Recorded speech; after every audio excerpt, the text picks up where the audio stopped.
தொலைக்காட்சியின் பிரதான செய்திகள். முதலில் தலைப்புச் செய்திகள். எரிபொருட்களின் விலை அதிகரிக்கப்பட்டது. நள்ளிரவு முதல் நடைமுறை. யாழ்ப்பாணத்தில் 2 இளைஞர்கள் அதிரடியாக கைது. அதிகாலையில் பெரும் துயரம்.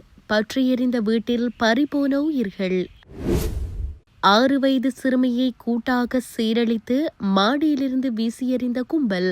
சினிமாவை மிஞ்சிய கொடூரம். கனடாவிற்கும் விடுக்கப்படும் மறைமுக எச்சரிக்கை. கனடிய பிரதமர் பிரான்சிற்கு விஜயம். வெனிசுலா ஜனாதிபதியின் சொத்துக்களுக்கு நேர்ந்த கதி. சுவிட்சர்லாந்து அரசின் அதிரடி. தொடர்பான விரிவான செய்திகள். பெட்ரோலிய கூட்டுத்தாபனத்தின் மாதாந்த எரிபொருள் விலை திருத்தத்தின்படி நேற்று நள்ளிரவு முதல் நடைமுறைக்கு வரும் வகையில் எரிபொருட்களின் விலையில் மாற்றம் செய்யப்பட்டுள்ளது. 335 ரூபாவாக இருந்த ஒக்டேன் 95 ரக பெட்ரோல் லீட்டர் ஒன்றின் விலை 5 ரூபாவினால் அதிகரிக்கப்பட்டுள்ளதுடன் அதன் புதிய விலை 340 ரூபாவாகும். இதேவேளை 277 ரூபாவாக இருந்த ஒக்டோ டீசல் லீட்டர் ஒன்றின் விலை 2 ரூபாவினால் அதிகரிக்கப்பட்டுள்ளதுடன் அதன் புதிய விலை 279 ரூபாவாகும். இதேவேளை 318 ரூபாவாக இருந்த சூப்பர் டீசல் லீட்டர் ஒன்றின் விலை 5 ரூபாவினால் அதிகரிக்கப்பட்டுள்ளதுடன் அதன் புதிய விலை 323 ரூபாவாகும். மேலும் மண்ணெண்ணெய் 2 ரூபாவினால் அதிகரிக்கப்பட்டு 182 ரூபாவாக விற்பனை செய்யப்படவுள்ளது.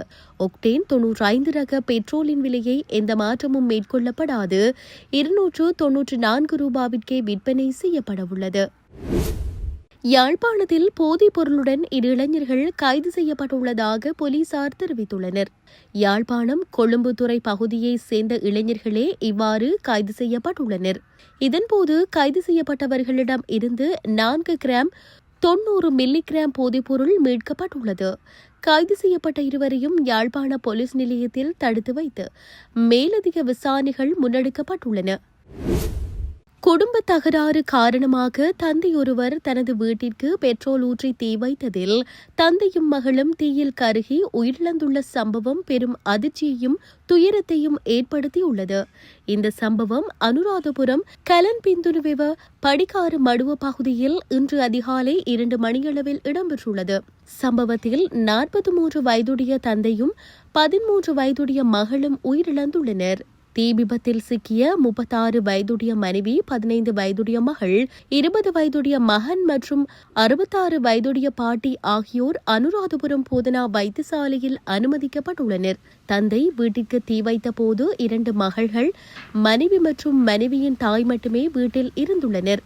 சம்பவத்தை கேள்விப்பட்டு 20 வயதுடைய மகன் சம்பவ இடத்திற்கு வந்துள்ளதாக தெரிவிக்கப்படுகிறது. பின்னர் தனது தாய் மற்றும் சகோதரிகளை மீட்க முயன்றபோது 20 வயதுடைய மகனுக்கும் தீக்காயம் ஏற்பட்டது.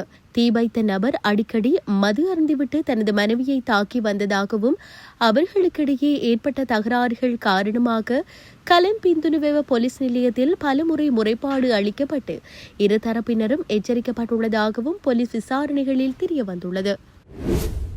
உத்தரப்பிரதேசத்தில் 6 வயது சிறுமி கூட்டு பாலியல் வன்கொடுமை செய்யப்பட்டு மாடியிலிருந்து தூக்கி வீசப்பட்ட சம்பவம் நிகழ்ந்துள்ளது.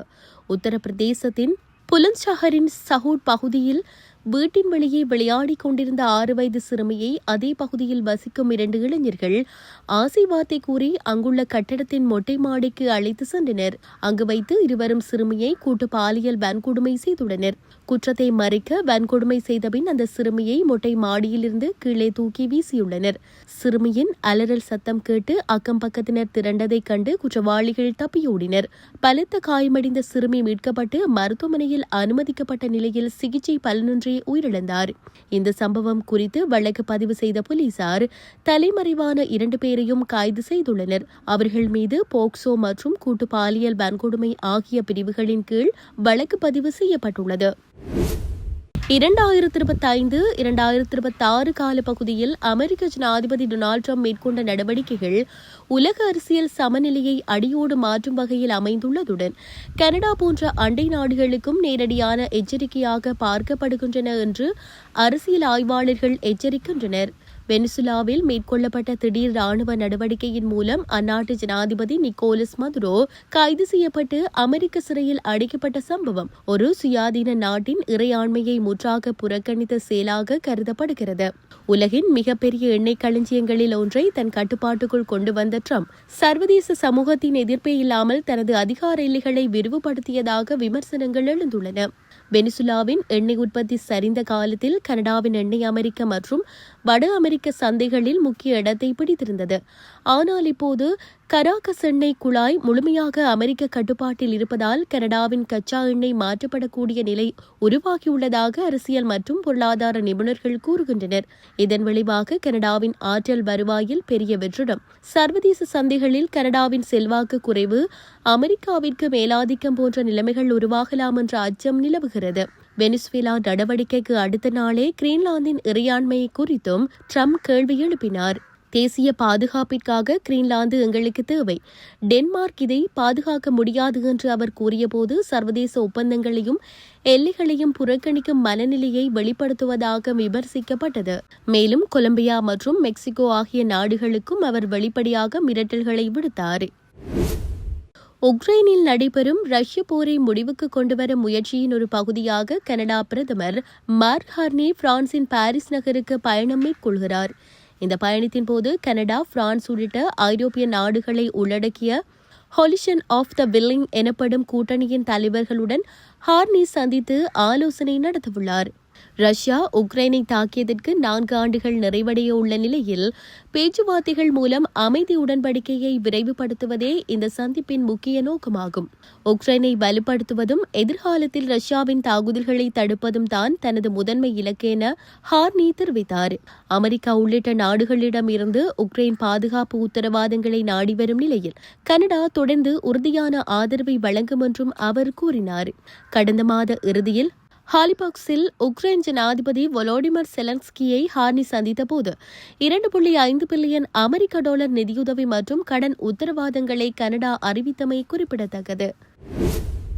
வெனிசுலா ஜனாதிபதி நிக்கோலஸ் மதுரோவின் அனைத்து சொத்துக்களையும் முடக்கியுள்ளதாக சுவிட்சர்லாந்து அரசு அறிவித்துள்ளது.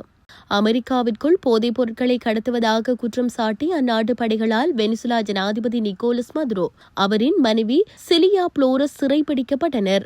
அமெரிக்காவின் இந்த நடவடிக்கைக்கு பல உலக நாடுகள் ஆதரவாகவும் எதிராகவும் கருத்துக்களை வெளியிட்டு வருகின்றன.